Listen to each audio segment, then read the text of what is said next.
Beruchim Abayim to Mishne Tora in English. I'm Joey Faur from Eretz Israel. We will be studying Hilchot Shabbat, chapter 19, Perek Yot. This chapter is going to be the last chapter which deals with Hosa'am Reshut L'Reshut, taking in and out from public domain to private domain and vice versa. And from after this chapter, we'll see. So, Halacha Aleph. Kol kelei hamilchama en yosein bahen b'Shabbat. Any instruments of war are not to be taken out on Shabbat. Ve'im yasa, im hayu kelim she'en derech malbush kiron shiryon bekova u'magafayim she'al haraglayim, harei zeh patur. However, if the person went out with the instruments of war, if there were instruments of war which people normally wear, like different armories and helmets and boots of war for war, etc., he is patur. However, if he left with kelim that are not normally used to wear, like a spear or a sword or a bow and arrow or a round alai and teris are two types of shields. Alai is a round shield, teris is a triangular shield. He is hayav. Halacha bet. It is forbidden to go out with a sandal that is nailed, that has nails on the bottom. And Harambam in the Perusha Mishne Tora speaks about this. He says that in the days of the Romans, there were people hiding in caves, and there were Jews hiding in caves from the Romans, and they heard people with sandals with masmerim on them, with sandals with nails on their soles, on their outsoles, and they were sure these were the Roman soldiers coming to kill them. So they started killing one another because they did not want to fall into the hands of the Romans. And since then, Hachamim forbade going out with a sandal mesumar, even in Hol. Even on regular days, it is forbidden to go outside with a nailed sandal. Sandals with nails on the outside of the bottom of the sole of the shoe. If these nails are made to strengthen the sandal. And even on Yom Tov, the person is not allowed to go outside with them. And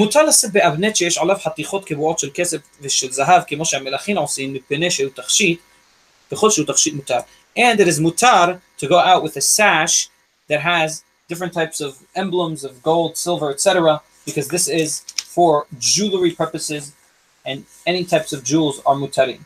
Vehu, and this is all on condition. This is on condition that these jewels that are emblemed, whatever sash or cloth that he's wearing, are sufficiently connected to the cloth so that they don't fall in the Reshut Rabim and then cause him to maybe walk with them for Amot and Reshut Rabim. Halacha Gima. Taba'at sheyesh alei chotam mitachshitei ha'ish. A ring that has a stamp on it is from the jewels of men, and not from the jewels of women. And vice versa. And a ring that does not have a stamp on it is from the jewels of women and not from the jewels of men. Now, I must mention these halachot, in regard to wearing and things that people wear, are halachot that were based on the dress code of the days of the Talmud and the days of Harambam. Maybe today, some of these halachot are different. I'm not going to get into that. But the main rule guiding all of these halachot is that things that people usually go outside with, either for jewelry or for purposes of wearing, and these are things that most people do go outside with, like a hat, like a baseball hat. This is something most people go outside with, right? Which is not most people, which is normal for people to go outside with, according to the dress codes of our time, is mutar on Shabbat. I'm not making pisak halacha, and to see on today's types of clothing, you are more than welcome to look at the more modern halacha books, which have in them all of today's possible scenarios. But these things are in regard to Rambam's days, and we're going to read it, and many of these things are halacha lema'aseh to our days, and tabat is one of those things that might be halacha lema'aseh. I'm not sure. I'm not going to make a pisak. So tabat sheyesh aleh, so a tabat that does not have a chotam, a ring that does not have a stamp, is from jewelries of women and not from jewelry of men. לפיכך, and therefore, אישה שיעשת בטבעת שיש עליה חותם, ואיש שיעשה בטבעת שאין עליה חותם, חייבים.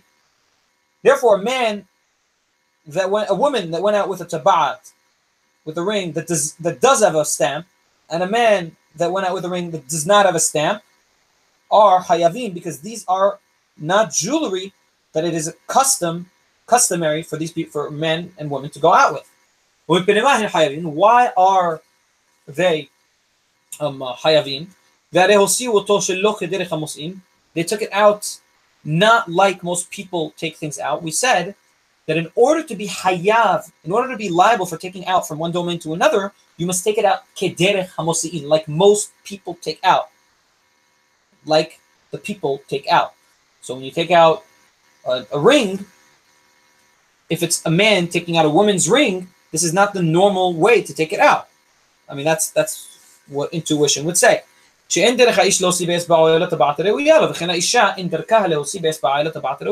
men and women are only it's customary for men and women to go out with the ring that is proper for them, not a ring that is improper for them, and therefore they should be peturim, not hayavim.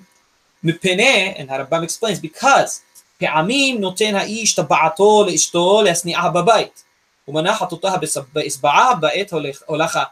because sometimes a man will give his man's ring, his male ring, to the woman to put in the house. And then she will put it on her finger in order to carry it with her so she doesn't drop it, etc. And therefore, it is customary for women to walk with these rings. Also, and that's why if a woman walks with a man's ring, she's hayavet, because women sometimes do walk with men's rings, even though it's not something they wear. That's why they're hayavet.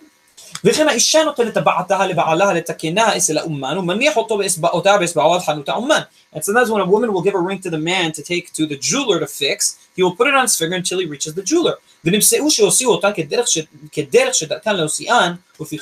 it ends up that they are taking it out in a way which is customary for these rings to be taken out. However, these rings are not rings that most people wear, and that men wear if it's a woman's ring, and that women wear if it's a man's ring, and therefore they are hayavim, they are liable for their extraction of these rings. Halakha dalet. Lo tiseh isha b'tabat she'en alea chotam, af al pi she'im tachshitea. Now, Harabam said, we were speaking before about liability from the Torah. Now we're speaking about liability from hachamim, what we usually call paturin of Shabbat. A woman should not go out from Reshut HaYachid to Reshut HaRabim with a ring, even with a ring that does not have a chotam on it, even though it's customary for women to wear these jewels. How come? Gezerah. It was a gezerah, a extra rule of hachamim prescribed by the sages.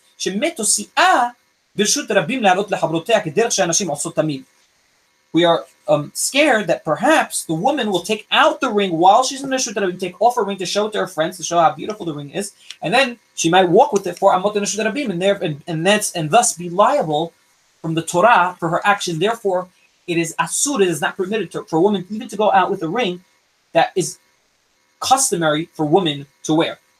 However, if she went out with this ring, she is petura. Aval ha'ish, and the man.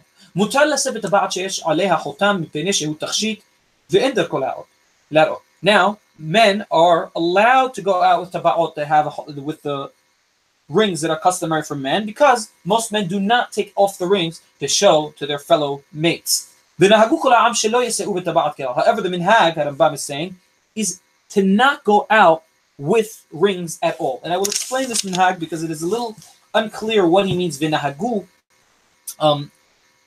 It's either it's asur or it's mutar. Minhagi means that the custom is that people don't go out with rings at all.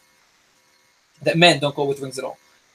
But we just said it's mutar. We said it's allowed. So why is he saying, why was the custom to not go out with rings at all? There's a statement of Rava in the Gemara, which from that statement, it comes out that Rava was scared. Rava does not permit men to go out with rings. Why? Because he is scared that the man will take his ring off in the Reshut Rabim, in the public domain, to give to his wife and walk with it 4 amot in order to give it to his wife. So Rabbah did not permit this. However,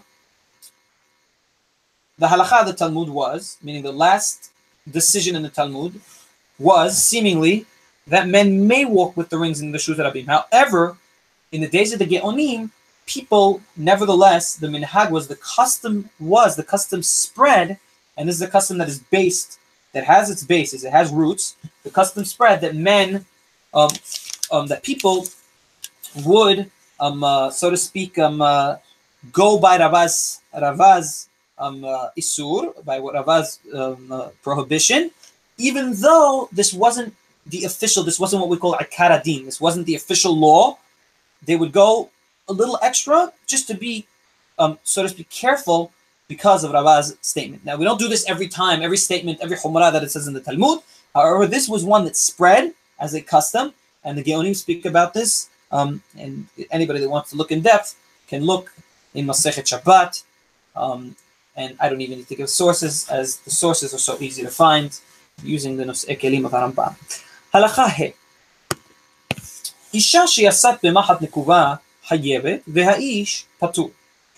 A woman that goes out from reshut to reshut with a needle that has a hole in it, a needle that has a hole in it is liable, and the man is patur.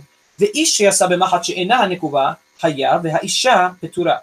And a man that goes out with a needle that does not have a hole in it is hayav, but the isha, the woman, is petura. The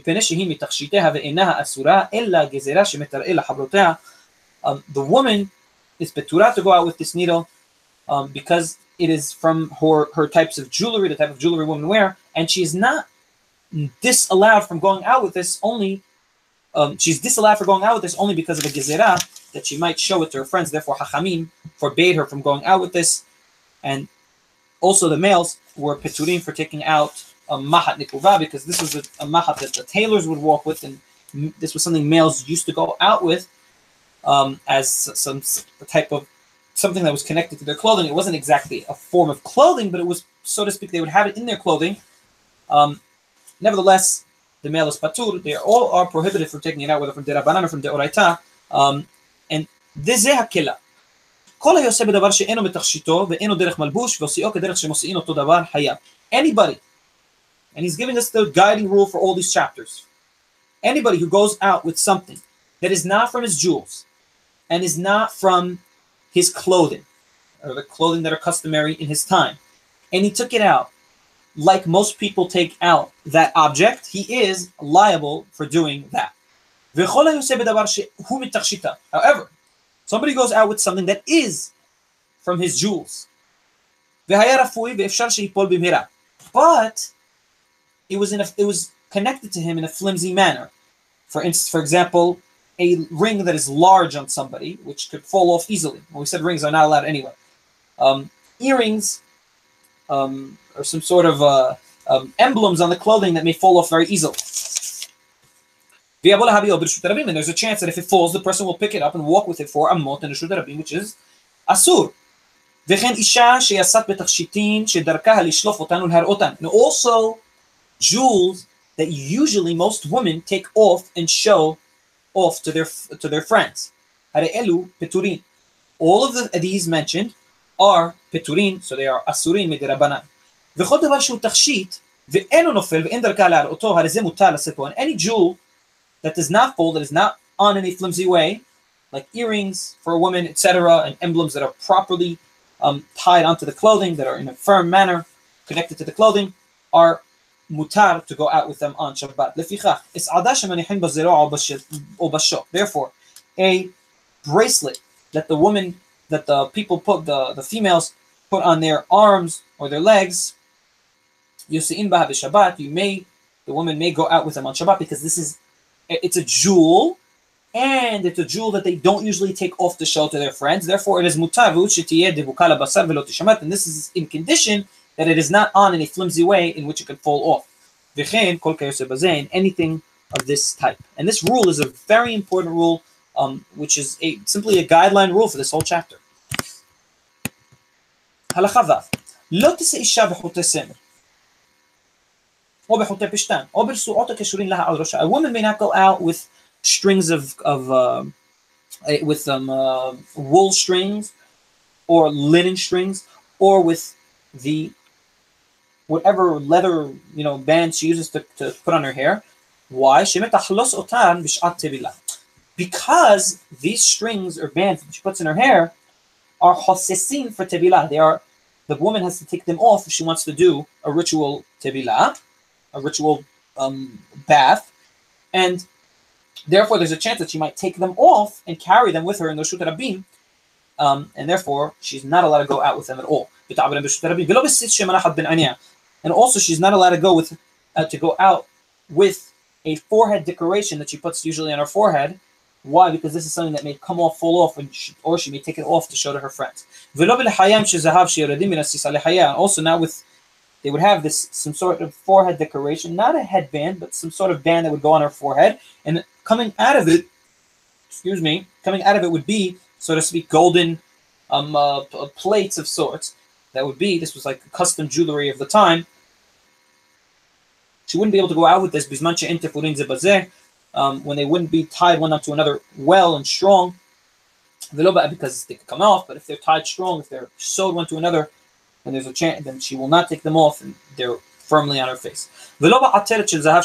Also, not with what they call Yerushalayim shel zahav in the Mishnah. It was a gold like jewel that she would put on her head like a headband. She's not allowed to go out with that because she may take it off, as we said, for the previous reasons. Also, they may not go out with these. They used to put these bands around the legs that would, so to speak, constrain the speed in which they would walk, to be more feminine. Because all of these, because they may fall off, and then she will carry them in the public domain, which is asur. Halacha zayin, lo teseh isha bekatla shebesavara. A woman may not go out with a necklace that is on her neck, and not with nose rings, and also not with the shemen hamor, the musk oil. They would tie a little container of musk oil on her arm. The woman would tie this thing, the musk oil, on their arm for good smell. And also not with the small little pocket of good smelling incense. This is what they call kochelet. Also not with a wig, which makes her look like she has a lot of hair. Also not with a kabul of semer. We said a kabul is a type of necklace, like some sort of necklace type of thing. That she would put around her face. It would be like some type of like a veil that she would put on her face. And not with a tooth that you would put as a fake tooth to put in place of a tooth that fell out. And also not with a gold tooth that you would put on a darkened tooth, or adom sheyesh b'shinei, or on red that she has on her, some red implement on her teeth. However, a silver tooth, silver colored silver that you would put on her dark and ruined teeth, that a woman put on their dark and ruined teeth, is mutar, because it is not extra visible, and she won't maybe take it out to show it to her friends. All these are forbidden, because so that the woman will not take them off and carry them in the Reshut Rabim to show them to her friends.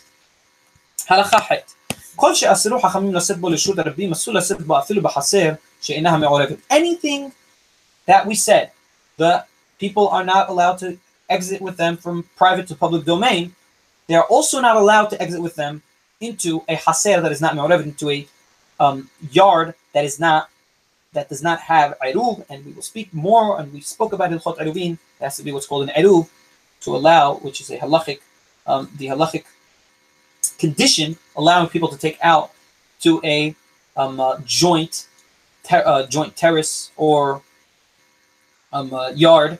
So all these things, you're not allowed to even go out to a place that is not, to a hasira that is not me'ored hus, except mikabul u'fe'ah shel se'ar, for the veil, this wool veil that we spoke about, and the wig, שמותר לשאת בהן לחסר כדי שלא תתגנה על בעלה, because the woman may exit with these on them so that they do not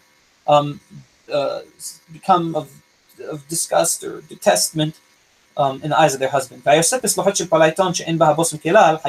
somebody who exits from private to public domain or vice versa with a seluhit shel palayton, even if this little container does not have any of the oil, the musk oil in it, she is hayevet. Halacha tet. יוסעה אישה בחוטי שיער הקשורים לה על ראשה, מפני שהמים באים בהן ואינן חוססים. A woman may exit from reshut to reshut with strings of hair that are tied on her. In other words, strings that are made of hair that are tied on her hair, on her head, because these are things that are not chosesin in tevilah, and therefore she has no need to take them off, and there's no fear that she'll take them off and walk with them for amot and reshut rabim. Ena cholesatan even ala tevilah. Therefore, we are not scared that she might walk with it in public domain. Whether the strings, whether the hair was of her own hair, or it was hair of her friend, or it was hair of an animal. However, an elderly woman may not go out with the hair of a younger woman, because this type of hair, there's a chance that she may take it off and show it to her friends to show how beautiful it, to show. However, a younger girl may go out with the hair of an older woman, because this is not something that she will show off to her friends. And anything that is weaved, any type of hair that is weaved in a way like a hat, she may go out with it, because this is already clothing. הלכה י' יוסעה אישה בחוטין שבשערה מפני שאינה חונקת עצמה בהן, אינן חוססים. A woman may go out with the strings that are around her neck for purpose of jewelry or clothing, because these are not tightly bound around the neck for obvious reasons, and therefore they're not chosesin in regard to tevilah, so we're not afraid she'll take them off. However, if they were colored, she is prohibited to take them out, for the chance that she may show it to her friends.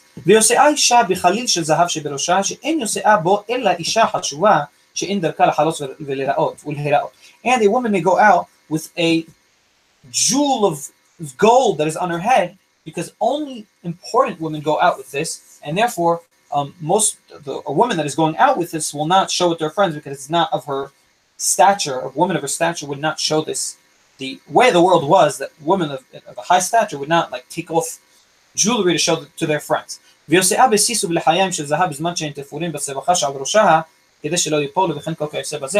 And woman may go out with the forehead decoration, or as we previously explained, or these so to speak, bangles coming down, as long as they are weaved into her head covering, because then they will not fall, and we're not afraid that she may carry them for amot and reshut rabim.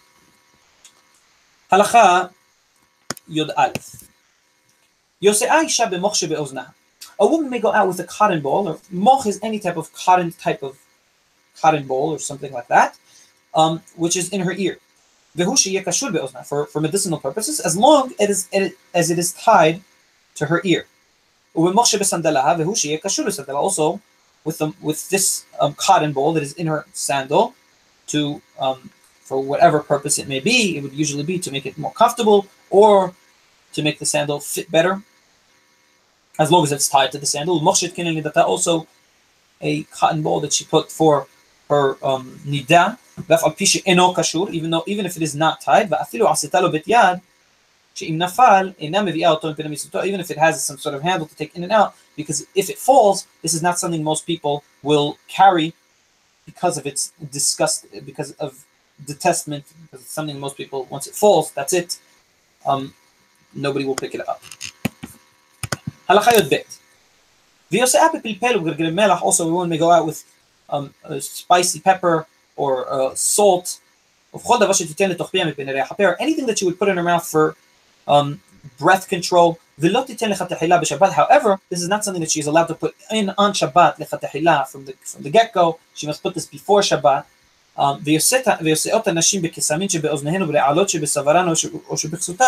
A woman may go out with the sticks that are in their ears for to cover their ears from getting hurt or for medicinal purposes or for style purposes. Also with the veils that they would have, or any type of head covering, or the veils that they would use for their neck or for their clothing. Or radid paruf. Radid is the head covering that the woman would put, and they would. What is radid paruf? It's the head covering that she would put, and she would put it around, kind of like Little Red Riding Hood. It would go around all the way down to her chin, and she would tie it. But how would they do the perifa? They would put a hard object in between the two cloths and tie the cloth around the hard object to keep the cloth closed.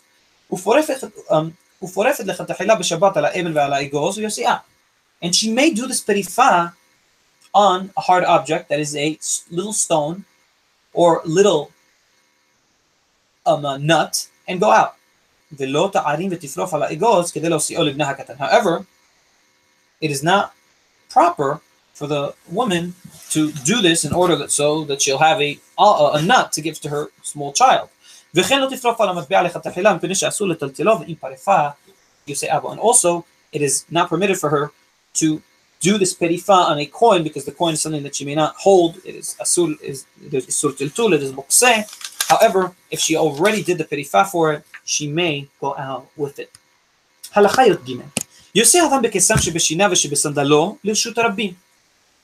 A person may go out with the kisam, these sticks that are in his ear, in his mouth, like kind of like a cavity filling, like a filling, olden times filling, or that is in his sandal to keep, to so to speak, keep his foot more in place.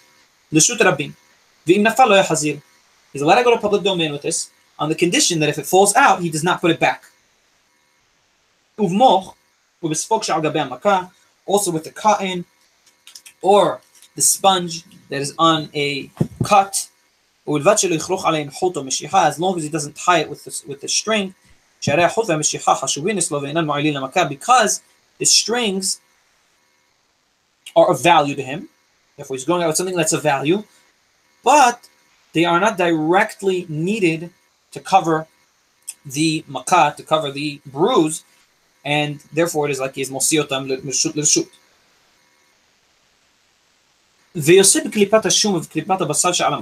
And he may go out with the peel of onion peel or garlic peel, they would use this for medicinal purposes, or with the bandage that is on a makkah, on a bruise, the koshero matiro b'Shabbat, and they would put all these things on the bruise for medicinal purposes to cover the koshero matiro b'Shabbat, and he may tie it and undo it on Shabbat. It is not a kesher shel kayama, and therefore it's mutar, as we studied in chapter 10 or 11. Also, with whatever ointment the person needs and has on his bruise, he may go out.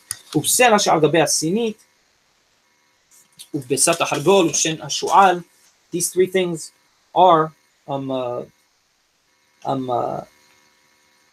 things that people used to use for their medicinal properties, for their spiritual medicinal properties. One moment. A sinit, a selo she'ala sinit, is a coin. A sela is a type of coin.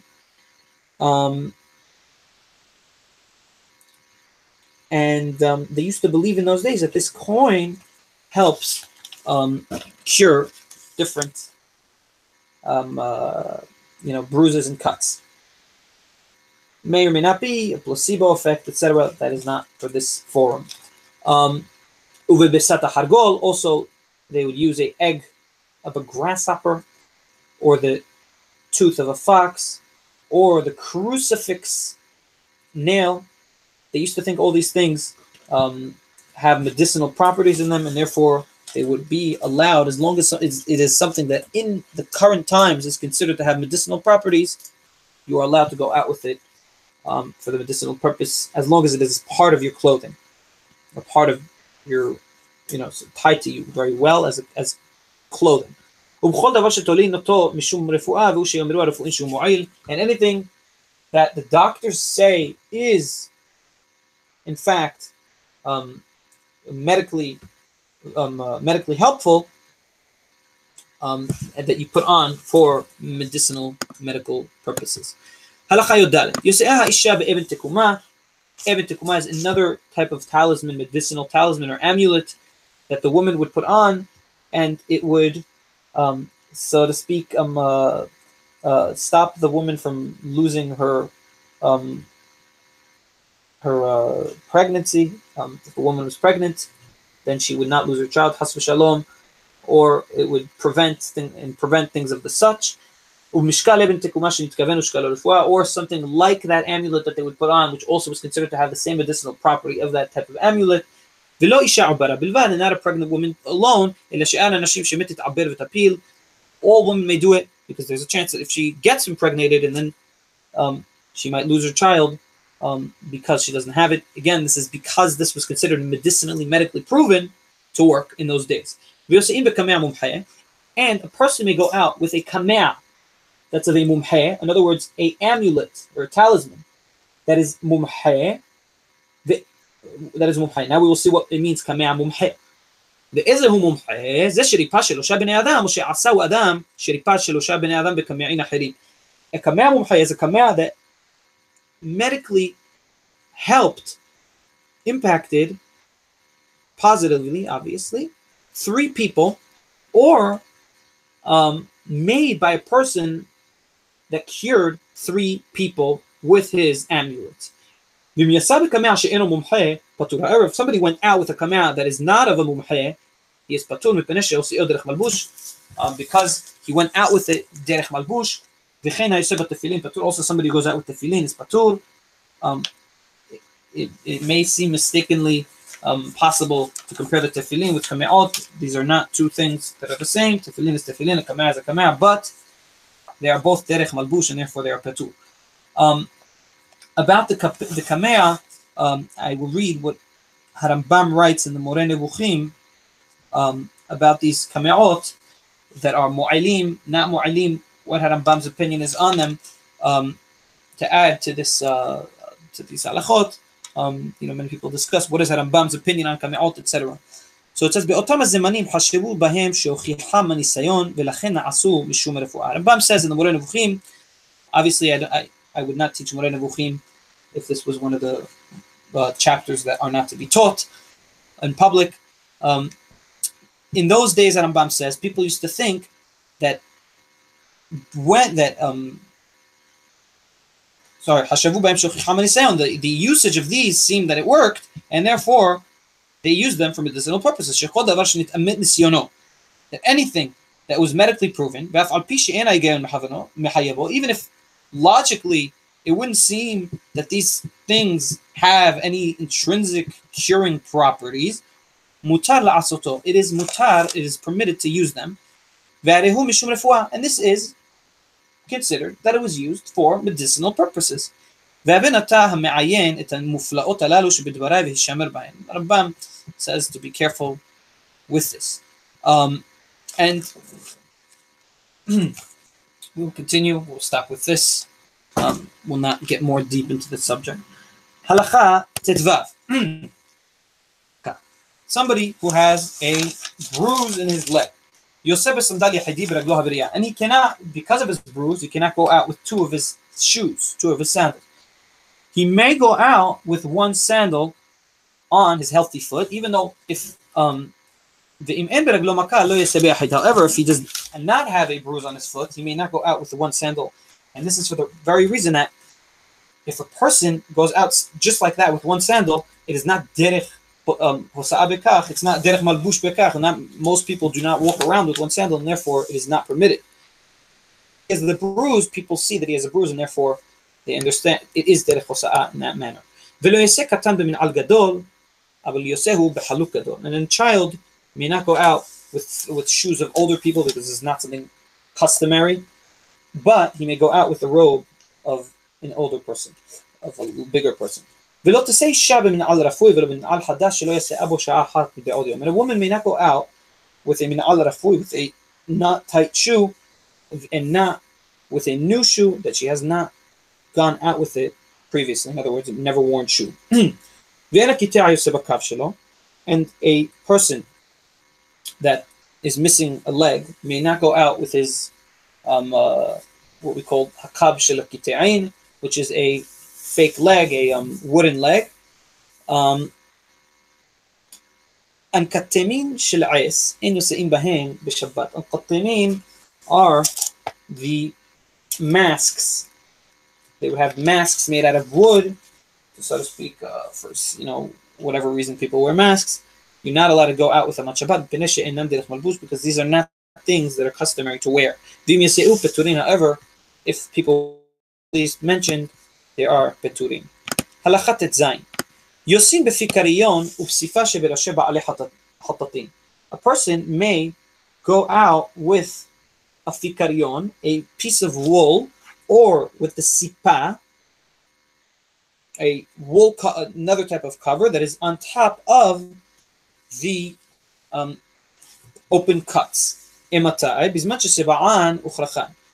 case that they were properly colored and covered around the cut.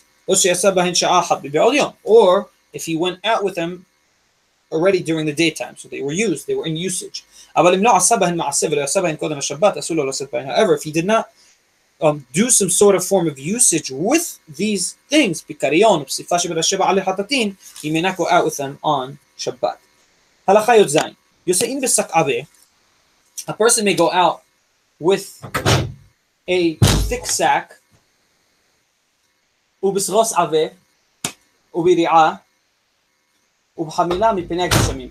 may go out with a thick sack, or a thick wool blanket, or with another thick yeri'ah b'hamila. These are thick clothing that are used for the rain. However, person may not go out with things that are not customary for clothing, even if there is rain, because these are not things that people wear. Hakar ve'akeset, blankets and pillows. If they were thin like clothing, like the thinness of normal clothing, somebody may walk around with them outside in the public domain like clothing. But if they were hard, a person may not walk with them because they are like masoy, it's like something that he's carrying, and therefore he's not permitted to walk with them.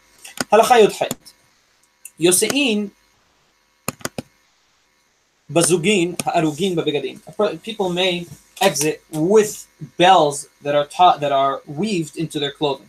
And a slave may go out with the mud stamp that signifies that he is in fact the slave that is on his neck. However, not with the stamp of metal. It would be some sort of like stamp that he would have to signify that he's a slave. Because it may fall, and then he would carry it for amot.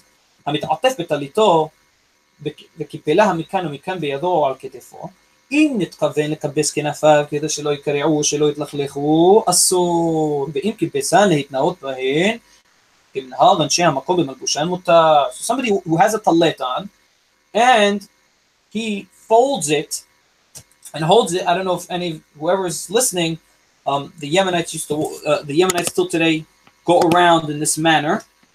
You fold the talet into two, and you have it holding it with your hands. It's like on top of the forearms. Okay, if he did this just to prevent his talit from getting dirty, it is not permitted. However, if he did it because this was the minhag and sheha makom, because this is how it was customary for people to walk with their taletot, it is mutar, because it is derech malbush. Halacha yotet. Somebody walks around with a talit folded and put on top of his shoulder, not derech malbush, right? He's holding it like a masoy. He is hayav. However, somebody may go out with the sweater that is on his shoulder. Sudar, we're talking about a cloth that is on his shoulder. In those days, there was a thought in the Talmud. There's a discussion about this of somebody that would walk. That they thought it was not permitted to walk around with a cloth on top of the shoulders. It's sort of like a shawl, because it can fall off. However, so it was thought that it was asur, unless you have something tied, unless you have it tied somehow around the finger to make sure that if it falls, it's still connected to the person. However, even without it being tied, it's mutar. Any shawl, like shoulder cover, that does not cover the person's head and most of his head, it is not permitted to go out with. This may be halakha l'maaseh for scarves. I've seen those that are oserim from this, that through this halakha say it is not permitted to wear scarves according to Harambam, that unless they cover the head, unless they cover the whole head. And I've seen also those modern day poskim who say it is mutar to wear scarves, even if they don't cover, because it's derech malbush of today. It is customary to go out with scarves as a form of clothing. But I'm not making pesach halakha l'maaseh, just giving the two shittot. Somebody who had a sabnit, a scarf. So it's like kind of like a scarf that is not thick, that is thin, and not wide. He may tie it around his shoulders, under his shoulders, and it is like a sash, and therefore under his shoulders, like around his chest, and it becomes like a sash, and therefore he would be allowed to go out with it. הלכה כ' מותר להתעטף בטלית שיש בשפתיה מילה, אף על פי שהן חוטין ארוכים, ואף על פי שאינן נוי לטלית, מפני שהן בטלין לגבי הטלית. It is mutar to go out with a talit that has threads coming out of it, even, and we're talking about threads that are not necessarily wanted to be there, just threads that are coming out, loose threads, even though they're not part of the noy of the talit, even though they don't make the talit look nice, because they are canceled in regard to the talit, they're as though they are not there. And he is not makpid alehen ben hayu, the person does not care if they are or not. He does not think about them, so it is as though they are canceled in regard to the talit. Therefore, somebody who goes out with a talit that does not have the proper amount of sasiyot on it is hayav. So that we know that in order for a talit to be kasher, it needs to have 4 folded sasiyot on each kanaf, on each corner, which pan out to be 8. Well, let's say somebody has one that has only 3 on 3 corners sasiyot, or has one sasiyot that has only 5 strings instead of 3 strings, 3 folded strings instead of 4 folded strings. Mutala said, the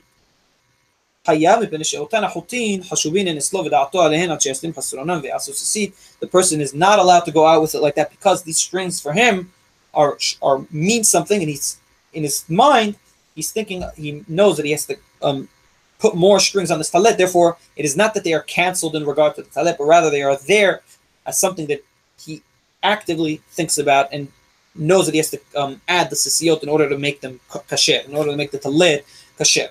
However,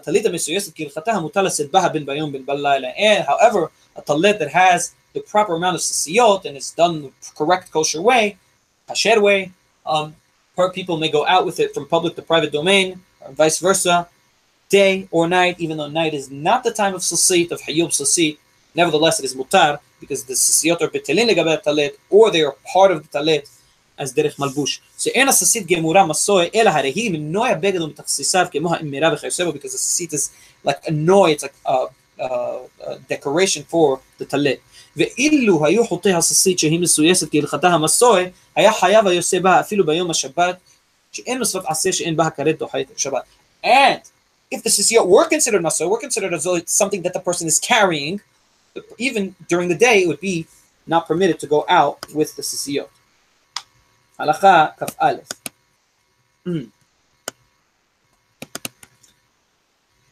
לא יעשה החייט בשבת. במה חטאתך ובעל בבגדו. The tailor may not go out on Shabbat with the needle that is in his clothing, even though this is something which he normally goes out with. For him, it's derech malbush because he has the needle always with him.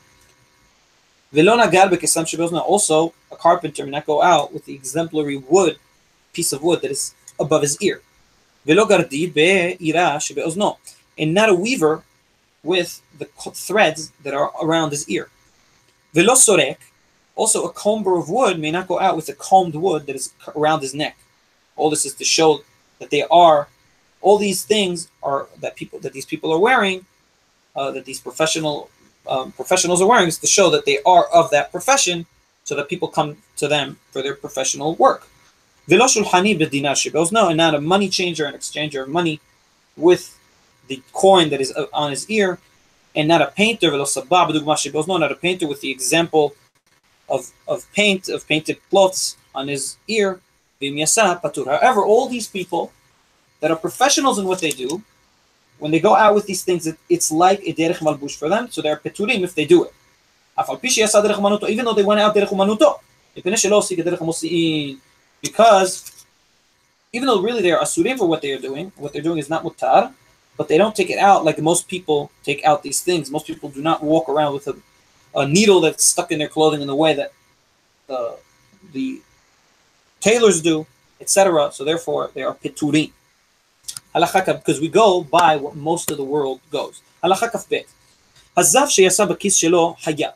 A zav is a type of tum'ah that comes out of the irva of the person, and he, in order to count the days of the ziva, or to see that he is, in order to get out of this tum'ah, the person needs to not be zav for a certain amount of time in a row, or in order to be considered tameh zav, he needs to count 3 days in a row where he sees ziva, or etc. There's different criteria, so he would need to have something in the area of the irva to see whether or not this liquid comes out. And today, the ziva is seen as gonorrhea by many of the modern day halachists. In any event, this liquid oozing out would have to be seen, so you'd have to have some sort of cover there in the area. So if somebody walks around with this cover, he is hayav mipnei she'en derech kizeh le'osi'o ela kederech hazot.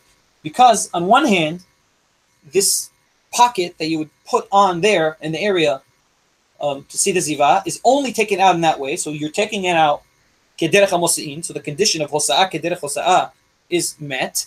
And even if he's only doing it just to not get it, so his clothing don't get dirty. Because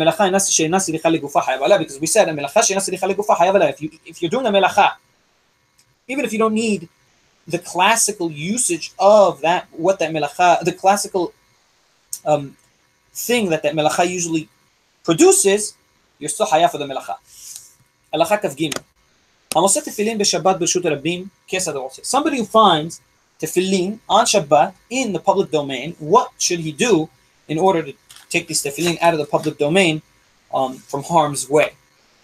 He wears them. He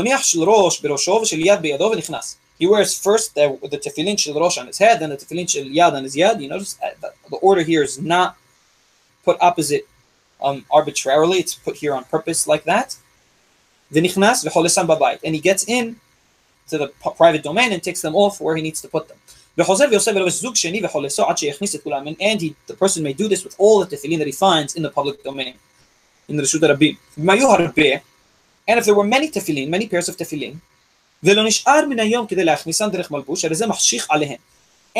there were so many tefillin that he couldn't do this, just by wearing the tefillin, it would take him too long to go in and out until the Shabbat would finish. So he may wait there with the tefillin, what we call mahshich alehen, which is waiting next to something in order to do a melacha with it after Shabbat.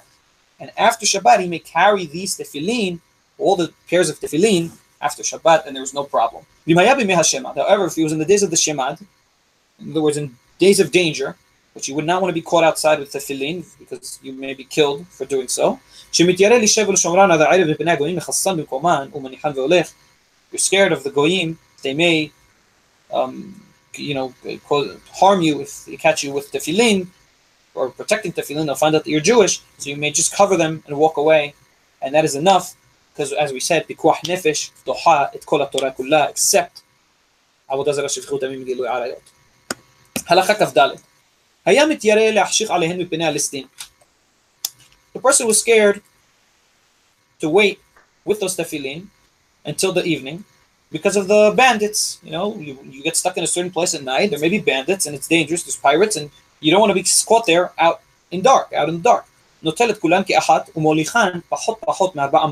The person may, in such a case, take all the tefillin and carry them while walking less than 4 amot and then stopping.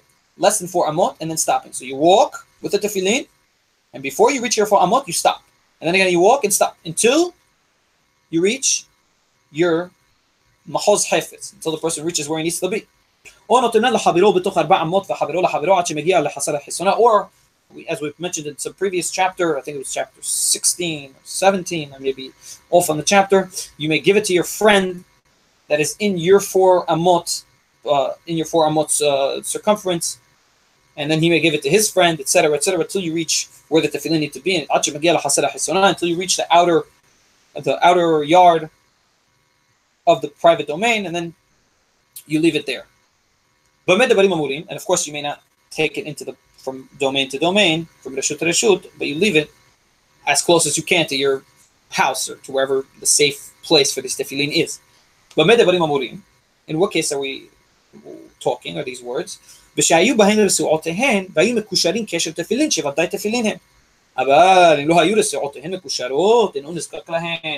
tefillin do we do this? Do we go to these lengths to protect? Not just stam tefillin. It has to be tefillin that have their leather straps on them. And they're tied, the kesher tefillin, they're tied the correct tie of tefillin. However, if it's just tefillin with no straps, these may be tefillin, these may not be tefillin, maybe pasul, maybe completely some fake tefillin, you don't know what it is. Save them, you don't have to protect them, even though there's a halacha that says you must protect the tefillin that you found in the Reshut Rabim. These tefillin you don't have to, because there's a chance that they may not even be proper tefillin, they may be something else. Halacha kaf he. Somebody who finds a Sefer Torah, you wait with the Sefer Torah and protect it until the evening. And in a time of danger, you get up and go. You don't need to protect the Sefer Torah. Of course, like the tefillin, it would be proper to cover it, but Harambam doesn't even say that.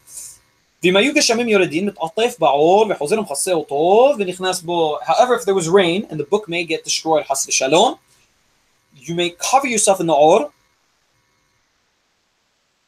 and then, right, you may cover yourself in the leather of the Sefer Torah, and then as a cloth. Now, I must mention, we mentioned this in the Chot Sefer Torah. The Sefer Torah in their days would be the scribe, and on the scribe would be a cloth covering the scribe from inside the scribe, from inside the Sefer. And then it would be like rolled in with the book. So what he's saying with Atef Ba'od, you cover yourself with the leather, and then and then you cover the leather with the cloth that was customary to cover the leather, and then you enter the house, and it's kind of like it's not derech hamosi'in. Most people don't walk around covered in Sefer Torah, therefore it's patur. And b'sh'at sakana hetiru, because it's a Sefer Torah, you want to protect the Sefer Torah. Halacha kavav. Lo yaseh hayad b'machato b'yado. A tailor may not walk around with his needle in his hand. Velo halablar, and the scribe may not walk around with his kolmos, with his quill. Erev Shabbat samuch lahashika shemishkach veyosi. They may not do this. Erev Shabbat, right before Shabbat, close to the evening, close to the entrance of Shabbat, because we're scared that they may forget and end up taking out from domain to domain. וחייב אדם למשמש בבגדו ערב שבת עם חשיכה שמי יהיה שם דבר שכוח ויעשה בו בשבת. And a person is obligated to check his clothing out of Shabbat, right before Shabbat, to see that there's nothing in them that he may, by mistake, walk in and out of domain, in from Reshut to Reshut, and then end up being Hayav Hatat for doing such. However, tefillin are different. You're allowed to go with them even close to the entrance of Shabbat. How come? Because there's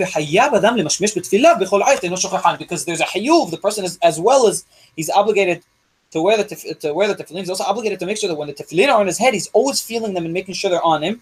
He's always touching them and always with yira'at shamayim, with a special mindset that he knows there's tefillin on him, and therefore we're not afraid that he may forget them, and therefore he does not have to take them off, even if he's walking very close to Shabbat, because we know that if he has the tefillin, he's most likely he's not going to forget them on him. However, if somebody forgot that the tefillin were on him and he went to the Reshut Rabim, and he remembered that he has tefillin on him, he covers his head, he covers the tefillin shel rosh until he reaches where he needs to be, and there's no problem of entering in and out of domain with them, because it is something that is derech malbush. It's, as we said, like the kame'ot, it's patur, and in this case, it's mutar to do it if they're already on him. Baruch Adonai le'olam, amen ve'amen.